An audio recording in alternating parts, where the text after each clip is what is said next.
कर आज अपन शुरू करने वाले हैं जो अपनी सीरीज चल रही थी जेट आईसीआर एग्रीकल्चर सुपरवाइजर और 11th क्लास एग्रीकल्चर की है। उनकी सीरीज स्टार्ट की थी।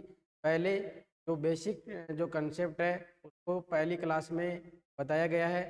दूसरा जो अपना क्लास हुआ था वो आता मौसम और जलवायु क्या होता है और उसके घटक या जो तत्व है वो कौन कौन से हैं। में अपन ने डिस्कस किया था सौर विकिरण सोलर रेडिएशन के ऊपर। आज ये तीसरी क्लास होने वाली है, इस पे डिस्कस करेंगे अपन दूसरे घटक का जिसका नाम है वायुमंडलीय तापमान। यहाँ अपने को सबसे पहले जानने की जरूरत है कि तापमान क्या होता है। तापमान तो इंग्लिश में कहा जा रहा है टेम्परेचर। तापमान क्या होता है? कोई भी वस्तु है, किसी भी वस्तु का यदि गर्मपन या शीतलपन या जिसको करें शीतलता, दोनों का आकलन जिसके द्वारा लगा पा रहे हैं उसको कह रहे हैं तापमान। यानी मैं कह सकता हूँ किसी वस्तु के बारे में वो गर्म है या ठंडी है, इसका अनुमान जिस प्रक्रिया के द्वारा लगेगा वो कौन सी है? वो है तापमान।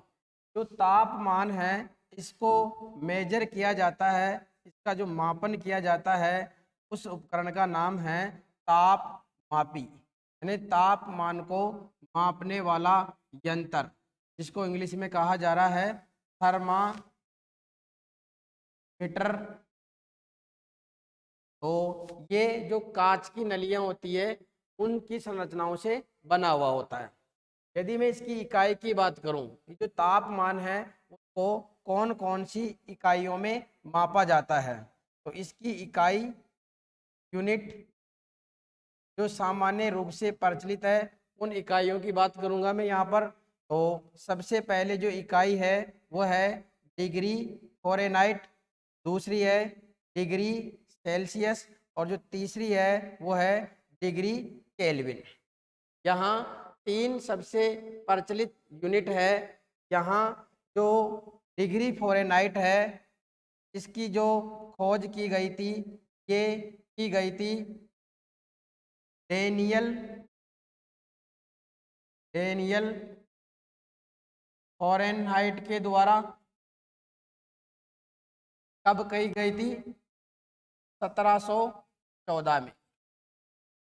डिग्री सेल्सियस जो पैमाना होता है यानी थर्मामीटर होता है, इसकी जो खोज की गई थी वो की गई थी एंडर्स सेल्सियस द्वारा। एंडर्स सेल्सियस द्वारा कब ये हुई थी? 1742 में। इसका पहले जो नाम रखा गया था वो रखा गया था डिग्री सेंटीग्रेड, डिग्री सेंटीग्रेड, जिसको 1948 में चेंज कर दिया गया। इसमें डिग्री सेल्सियस में, डिग्री सेल्सियस में। जो थर्ड यूनिट है वो है ये तापमान की एसआई यूनिट मानी जाती है। इसकी जो खोज है वो किसने की है? वो की है लॉर्ड केल्विन ने। लॉर्ड केल्विन ने कब की है? 1848 में की खोज की गई है। जो परतम है वो कौन सा है? परतम जो स्केल है, जो परतम यूनिट है वो कौन सी है? Degree Fahrenheit. तो यहाँ तीन सबसे ज़्यादा प्रचलित यूनिट है वो है डिग्री फ़ारेनहाइट, डिग्री सेल्सियस और डिग्री केल्विन। डिग्री फ़ारेनहाइट की जो स्केल है इसकी जो खोज की गई है ये की गई है डेनियल फ़ारेनहाइट के द्वारा 1714 में। डिग्री सेल्सियस की जो खोज की गई है ये है एंडर्स सेल्सियस। कब? 1742 में। लेकिन तब इन्होंने इसका नाम रखा था डिग्री सेंटीग्रेड, जिसको 1948 में चेंज कर दिया गया डिग्री सेल्सियस में। तीसरी जो एसआई यूनिट है वो है केल्विन, इसकी खोज की गई है लॉर्ड केल्विन के द्वारा और ये की गई है 1848 में। यदि इसके आगे अपन डिस्कस करना चाह रहे हैं तो यहाँ क्या ध्यान में रखना है, जो तापमान है इस तापमान को मापन के लिए या जो इन यूनिटों का जो रूपांतरण है उसके लिए एक फॉर्मूला ध्यान रखना अपने को, वो है F माइनस 32/9 बराबर E/5। यहाँ F किसका सिंबल है, डिग्री फ़ारेनहाइट का, C किसका है, डिग्री सेल्सियस का। यदि अपने को कन्वर्ट करना है तो ये फॉर्मूला अपने माइंड में सेट रहना चाहिए। इस फॉर्मूले में यदि मेरे को फ़ारेनहाइट दिया हुआ है तो फ़ारेनहाइट की जगह वैल्यू रख दूंगा और इसका मल्टीप्लिकेशन करके वो सेल्सियस में निकल जाएगा। यदि मेरे को सेल्सियस में निकालना है और मेरे यदि फ़ारेनहाइट में निकालना और सेल्सियस दिया हुआ है तो सेल्सियस की जगह सेल्सियस की वैल्यू रख देंगे और इसका मल्टीप्लिकेशन करेंगे तो इससे अपने को जो वैल्यू है वो निकल के आ जाएगी। जो बचता है वो है केल्विन। यदि मेरे पास केल्विन है तो यदि मेरे को केल्विन में वैल्यू निकालनी है और सेल्सियस में दिया हुआ है तो डिग्री सेल्सियस प्लस कर देंगे उसमें 273.15। या मैं कह दूं मेरे को सेल्सियस में निकालना है और मेरे पास है किसमें, केल्विन में, मैं क्या कर दूंगा, माइनस कर दूंगा 273.15। ये दो फॉर्मूले अपने को माइंड में ध्यान रखने हैं यदि अपने को कन्वर्जन करना है, यानी सेल्सियस से फ़ारेनहाइट में बदलना है या फ़ारेनहाइट से सेल्सियस में बदलना है या केल्विन से सेल्सियस में बदलना है। यहाँ तापमान से संबंधित कुछ टर्मिनोलॉजियों को डिस्कस करना चाहेंगे अपन, जो है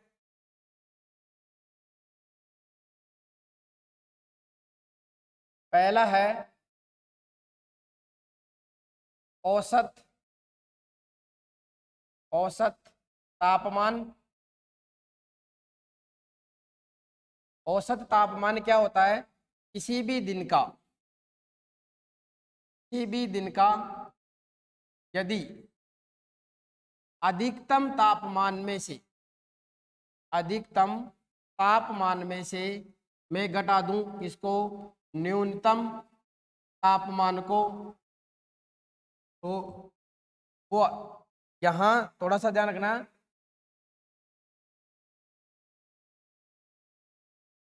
औसत तापमान की जगह मैं लिख रहा हूं यहाँ पे दैनिक तापांतर।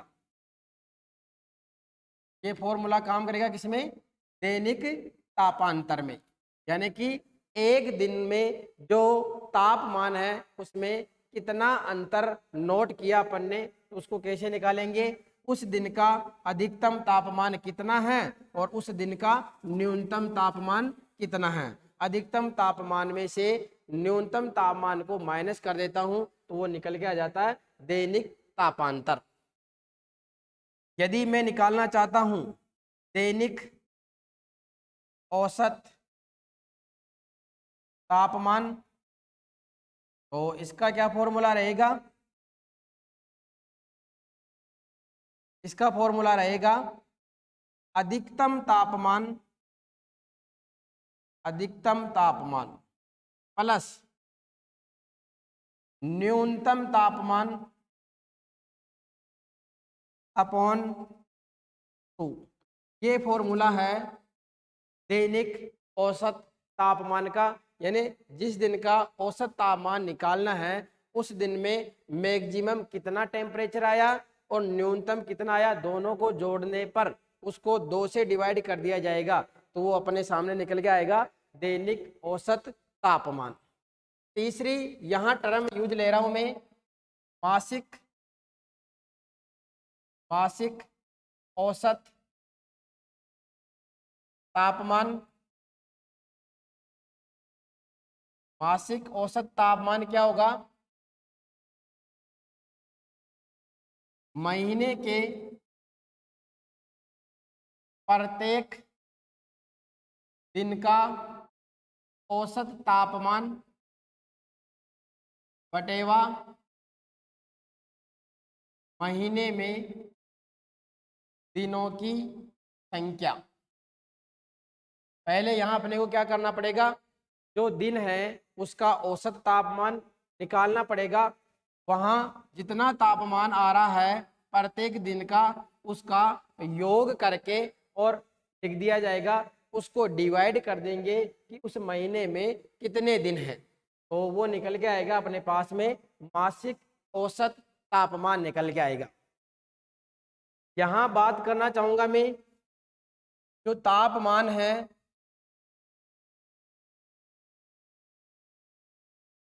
ये कितने प्रकार का है, तो मैं कहना चाहूँगा एक होता है अधिकतम तापमान, को कह पा रहे हैं मैक्सिमम टेम्परेचर।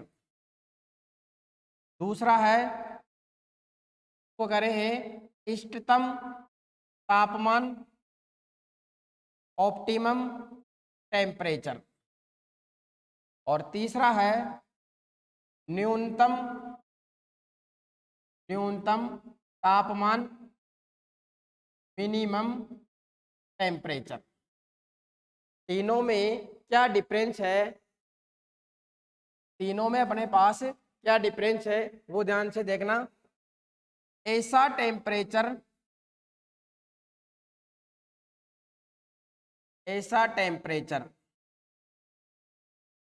जिससे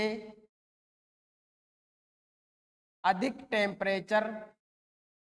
तापमान होने पर जैविक क्रियाएं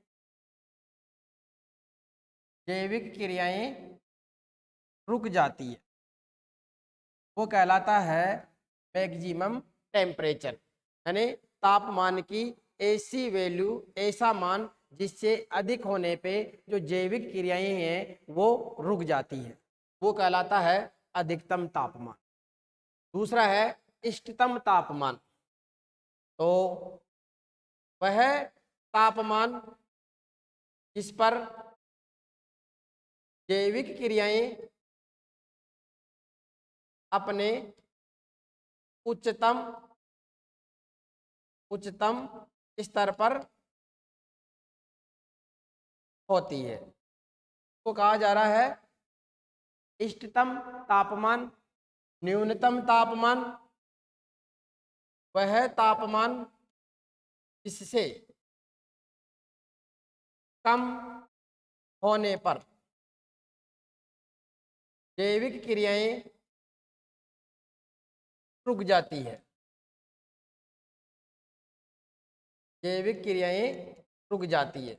तो उसको कह रहे हैं न्यूनतम तापमान। यहाँ मैं बताना चाहूँगा कि फसलों से संबंधित अपन पढ़ पा रहे हैं यहाँ, तो उनसे रिलेटेड तापमान की बात करना चाहूँगा मैं कि यदि मैं बात करूँ शीतकालीन जो फसलें हैं और दूसरी जो ग्रीष्मकालीन फसलें हैं,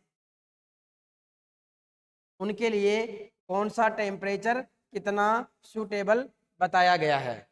तो शीतकालीन फसल की बात करूं मैं, तो जो अधिकतम तापमान है वो है 15 से लेके और 18 डिग्री सेल्सियस। इष्टतम तापमान है 30 से लेके 38 डिग्री सेल्सियस और न्यूनतम तापमान है 0 से 5 डिग्री सेल्सियस। इष्टतम तापमान है 25 से 30 डिग्री सेल्सियस। यदि ग्रीष्मकालीन की बात करना चाहूँगा मैं, तो उसके लिए कितना है, जो न्यूनतम तापमान बताया गया है वो है 15 से लेके 18 डिग्री सेल्सियस। जो इष्टतम तापमान है वो है 30 से लेके 38 डिग्री सेल्सियस और जो अधिकतम तापमान है वो है 50 डिग्री सेल्सियस तक, या मैं कह सकता हूँ 40 से 50 डिग्री सेल्सियस तक। तो ये अलग अलग प्रकार की फसलों में अलग अलग प्रकार का मान रहा जाएगा इसका। यदि आगे बढ़ना चाहिए अपन तो यहाँ क्या डिस्कस करेंगे अब, ये है जो तापमान है, इसको मापने के लिए अपन ने क्या बताया था, तापमापी होता है। जो तापमापी होता है ये 4 प्रकार का होता है।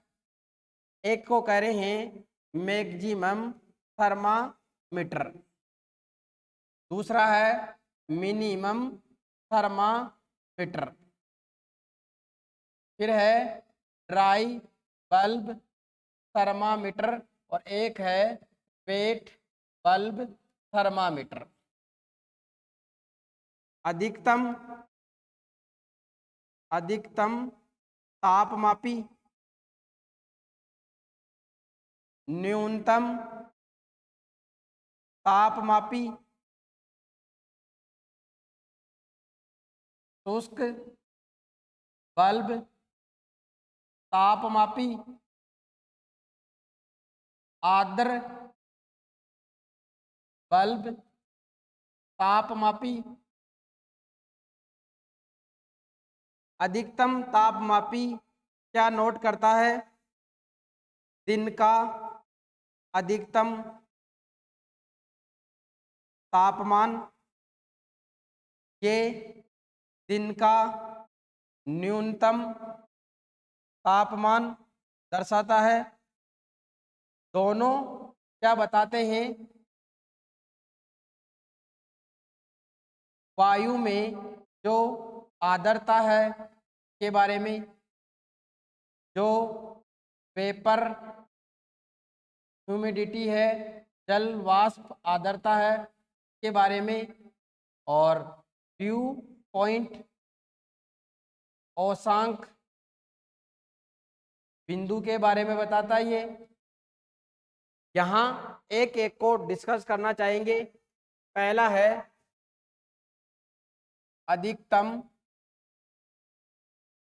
अधिकतम तापमापी, मैक्सिमम थर्मामीटर। मैक्सिमम थर्मामीटर कैसा होता है, एक कांच की नली का बना हुआ होता है ये, और उसमें क्या रहता है, एक तरफ बल्ब नुमा संरचना होती है और इसमें एक वैल्यू लिखी हुई रहती है, को नोट किया जाता है। ये जो वैल्यू होती है ये रहती है -35 से ये रहती है +50। इसके ऊपर जो मात्रक है वो रहते हैं -35 से +50 तक। जो ये नली होती है इसमें क्या प्रेजेंट रहता है, इसमें रहता है पारा। इसमें क्या रहता है, पारा रहता है। और जब दिन का तापमान अधिकतम होता है तब ये पारा क्या होता है, ऊपर चढ़ता है, और जब घटने लगता है तापमान तब ये पारा नीचे नहीं आता है। तो यहाँ ध्यान देने योग्य क्या बात है कि एक तो इसके ऊपर कितना मात्रक अंकित रहता है, तो वो रहता है -35 से और -35 से +50 तक। दूसरा इसमें क्या क्या चीज भरी हुई रहती है, पारा भरा हुआ रहता है। क्या बताएगा, वायु का अधिकतम तापमान के बारे में बताएगा। जो दिन का मैक्सिमम टेम्परेचर है वो कब नोट किया जाता है, वो नोट किया जाता है दोपहर के 2 बजे। इस तापमापी की जो स्थापना है वो कब करेंगे, यानी कि इसको सेट कब करेंगे, वो करेंगे सुबह के समय, सुबह के समय में। ठीक है, समकक्ष आता है दूसरा जो है न्यूनतम तापमापी, इस न्यूनतम तापमापी में इसकी जो मात्रक है वो कितना होता है -40 से +55 तक। इसमें क्या बना रहता है, इसमें बना रहता है एल्कोहल। इसमें क्या रहता है, एल्कोहल। तो इसकी स्थापना है वो कब करेंगे, इसकी स्थापना करेंगे दोपहर के समय में। ये क्या बताएगा, दिन का न्यूनतम तापमान इंडिकेट करेगा। ये दिन का न्यूनतम तापमान कब नोट किया जाता है, वो किया जाता है सूर्योदय से पूर्व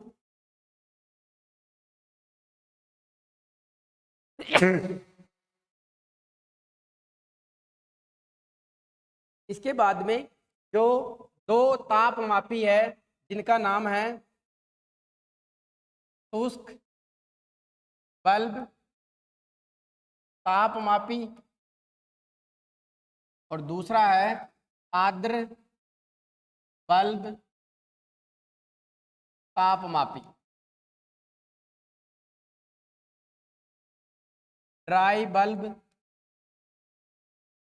थर्मामीटर और वेट बल्ब थर्मामीटर।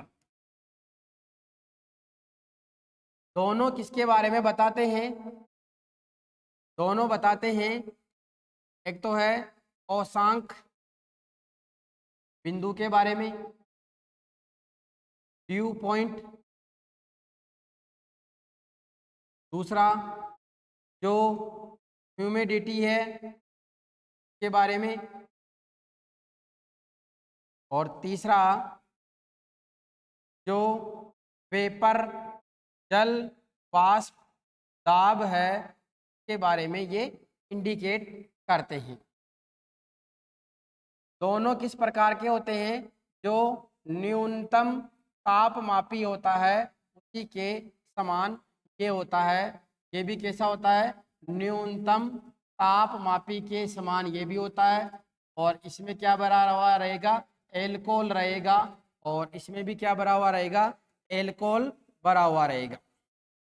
डिफरेंस क्या है, जो शुष्क बल्ब है और जो आदर बल्ब तापमापी है, तो आदर बल्ब तापमापी में जो बल्ब नुमा संरचना है उसके ऊपर एक गीला कपड़ा लगा हुआ रहता है, इसी कारण इसको कहा गया है आर्द्र बल्ब, जबकि उसमें ऐसी संरचना नहीं होती है। नेक्स्ट है जो ये चार तापमापी है, इन चार तापमापी को जो एक उपकरण आता है वहां स्थापित करते हैं, तो वो है T Benson screen. T Benson screen ये क्या होता है, जो मौसम वेधशाला होती है, जो मौसम वेधशाला होती है, उस मौसम वेधशाला में एक लकड़ी का बना हुआ बॉक्स होता है, लकड़ी का बॉक्स होता है। इस बॉक्स की जो ऊंचाई है वो कितनी रखी जाती है, वह 1.22 मीटर, ये ऊंचाई ध्यान रखनी है। और इस लकड़ी के बॉक्स में तापमापियों को रखा जाता है। इस बॉक्स का जो रंग होता है वो कैसा होता है, वो है सफेद। जो इस बॉक्स का दरवाजा है वो खुला हुआ रहता है, किधर, उत्तर दिशा में, और नीचे की तरफ लटकता हुआ, नीचे की तरफ लटकता हुआ खुलना चाहिए। ऐसा क्यों, इसका रंग सफेद ही क्यों रखा जाता है, इसका जो दरवाजा है वो उत्तर दिशा में नीचे की तरफ ही खुला हुआ क्यों रहना चाहिए, तो इसका मुख्य कारण है कि जो सफेद रंग है ये जो उष्मा है उसको एब्जॉर्ब नहीं कर पाता है, जिसके कारण जो तापमापी है उनके द्वारा तापमान में किसी प्रकार का बदलाव इंडिकेट नहीं किया जाएगा। ऐसा ही उत्तर दिशा में क्या होता है, जो सौर विकिरणें हैं वो सीधी इस बॉक्स के अंदर नहीं आए, इससे उससे बचाव के लिए उत्तर दिशा में और नीचे की तरफ लटकता हुआ दरवाजा खुलना चाहिए। यहाँ ध्यान देने योग्य क्या बात है, जो ये बॉक्स है लकड़ी का, इस बॉक्स में जो अपने 4 तापमापी पड़े हैं उनमें से जो 2 तापमापी है वो तो रहते हैं हॉरिजॉन्टल पोजीशन में। विशेष ध्यान रखना है, हॉरिजॉन्टल क्षैतिज या हॉरिजॉन्टल पोजीशन। तो ऊपर की ओर कौन सा रहता है, वो रहता है मैक्सिमम थर्मामीटर, और नीचे की तरफ रहता है न्यूनतम तापमापी। जो 2 तापमापी है, एक है शुष्क बल्ब और एक है आर्द्र बल्ब। तो शुष्क बल्ब रहता है बाईं ओर, बाईं ओर, और जो आर्द्र रहता है वो रहता है दाईं ओर। तो ये है ड्राई बल्ब और ये है वेट बल्ब। यहाँ 2 हॉरिजॉन्टल पोजीशन में रखे जाते हैं और 2 वर्टिकल पोजीशन में रखे जाते हैं, जिसमें से जो हॉरिजॉन्टल पोजीशन वाले हैं वो ऊपर की ओर रखा जाता है मैक्सिमम और नीचे की ओर रखा जाता है न्यूनतम। जो वर्टिकल पोजीशन में 2 है उसमें जो बायां हिस्सा है वो है ड्राई बल्ब और जो दाईं साइड है वो रखा जाता है आर्द्र बल्ब तापमापी। इसके अलावा एक विशेष चीज ध्यान रखनी है, तापमान गुणांक टेम्परेचर क्वोटिएंट क्या होता है। जब तापमान को 10 डिग्री सेल्सियस इंक्रीज किया जाता है तब जो जैविक क्रियाएं होती है वो जैविक क्रियाओं की जो दर है वो क्या हो जाती है, 2 गुनी हो जाती है, 2 गुनी हो जाती है।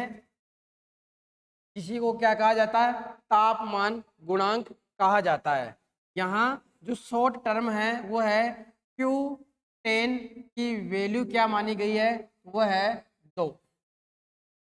जितने गुना जैविक क्रियाएं होगी वही Q10 की वैल्यू रहेगी। यहाँ विशेष ध्यान रखना है कि तापमान गुणांक Q10 की वैल्यू कितनी निर्धारित की गई है, 2। ऐसा क्यों है, क्योंकि जो जैविक क्रियाएं हैं वो 10 डिग्री सेल्सियस टेम्परेचर बनाने पे 2 गुना हो जाती है, डबल हो जाती है, इसलिए यहाँ वैल्यू फिक्स हुई है 2। यदि 3 गुना बढ़ती है तो यहाँ Q10 की वैल्यू हो जाती है 2। जो तापमान है इसका प्रभाव पौधों पे क्या क्या पड़ेगा, तापमान का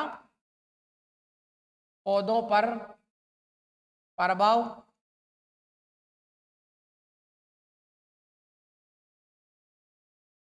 जो पौधों में क्रियाएं होती है वो सब डिपेंड करती है किसके ऊपर, तापमान के ऊपर। जैसे प्रकाश संश्लेषण की जो क्रिया हो रही है ये क्रिया 30 डिग्री सेल्सियस से अधिक होने पर क्या होती है, रुक जाती है। ध्यान रखना है, 30 डिग्री सेल्सियस से अधिक होने पे रुक जाती है ये। या मैं कहना चाहूँ कि जब टेम्परेचर बढ़ता है प्रकाश संश्लेषण की दर भी बढ़ती है, लेकिन एक निश्चित टेम्परेचर आता जो है 30 डिग्री से अधिक होते ही जो प्रकाश संश्लेषण की दर है वो धीरे धीरे कम होने लग जाएगी। यदि ऑप्टिमम टेम्परेचर है तो ऑप्टिमम टेम्परेचर पे क्या होता है, ऑक्सीजन, जिब्रेलिन, साइटोकाइनिन जो हार्मोन है ये तो क्या रहते हैं, एक्टिव रहते हैं, जबकि जो एबीए हार्मोन है ये क्या रहता है, इसकी जो क्रियाशीलता है वो घट जाती है। तो जब ऑप्टिमम टेम्परेचर होगा तो जो पौधों की वृद्धि है वो अच्छी होगी, इसके अलावा जो खरीफ की फसलें हैं, खरीफ की फसलें, इन खरीफ की फसलों के लिए जो बीज अंकुरण है, अंकुरण के लिए कितना टेम्परेचर उचित माना गया है, वो है 28 से 33 डिग्री सेल्सियस।